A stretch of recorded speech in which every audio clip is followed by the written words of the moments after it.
In 1986's The Transformers the movie, one of the characters brand new that debuted was Cup. And a lot of people don't realize that his name actually comes from the fact that he is a futuristic Cybertronian pickup truck. True fact, look it up on Google. No, seriously, go ahead. I'll wait.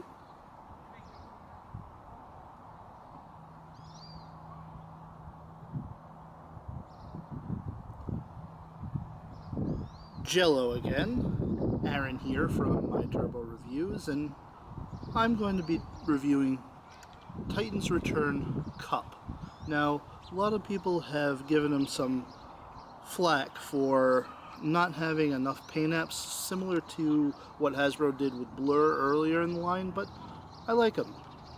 He just definitely invokes the G1 version of the character, much more so than the earlier generations Cup did, because he looks less like a modern day pickup truck and much more like the futuristic Cybertronian pickup truck that he did in G1.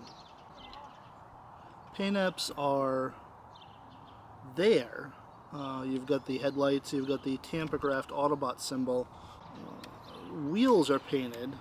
They're actually made of a translucent plastic similar to the windshield, and they've been painted over with this blue, both of them, as well as black interior to give it a more solid look. Sadly, the headlights on the back are not painted, but it's just one of those things that you kind of have to get used to being a modern day Transformers fan. Of course, Cup's passenger compartment does flip open, and now don't recoil, but his Titan Master partner here is Flintlock. And of course, Flintlock comes into play a little bit later on in the review. Cup does have a couple of weapons that can peg onto him in various places, on the sides or in the back. And they add to the Titan's Return Titan Master play pattern that's prevalent in the line currently. Overall, his vehicle mode is very decent, and I love the nod to Generation 1. But of course, this vehicle also becomes this robot. Now, if you're asking where's his head, then you haven't really been paying attention to Titan's Return lately, have you? But that's okay, because I'm going to show you anyway. And it is, of course, little Flintlock here's time to shine.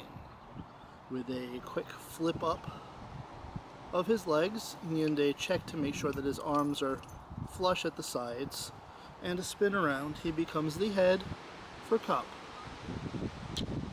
The colors on Cup's head are reminiscent of his Generation 1 toy. The only new bits of paint that you're going to see here are some more yellow, legs and torso,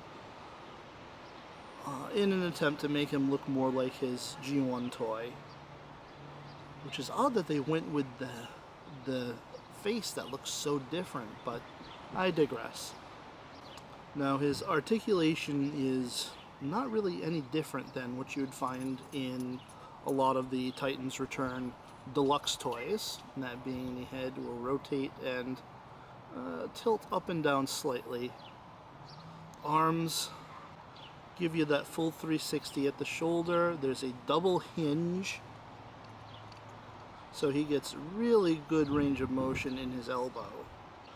Hips are on ball joints, and knee goes about 90 degrees. His feet do tilt backwards due to the way in which he transforms, and his waist does swivel. His leg joints are a little on the loose side, but it's not anything too terrible.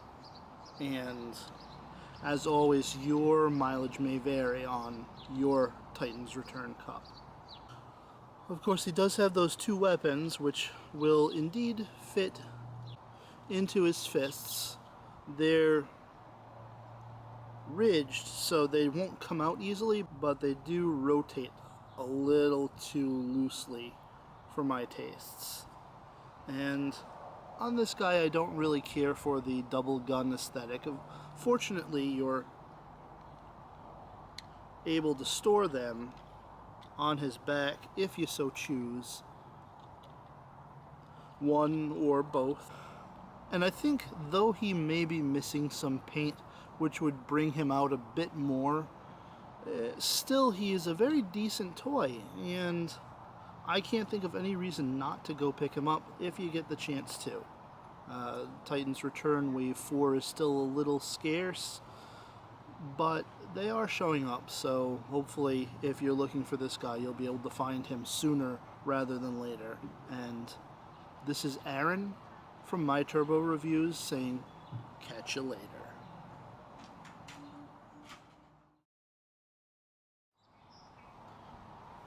Cup is old. How old? Well, let's just say if you were to count the candles on his birthday cake, well, it would certainly take you a long time indeed now, wouldn't it? Well, no, that one wasn't very funny now, was it? Nah, forget it.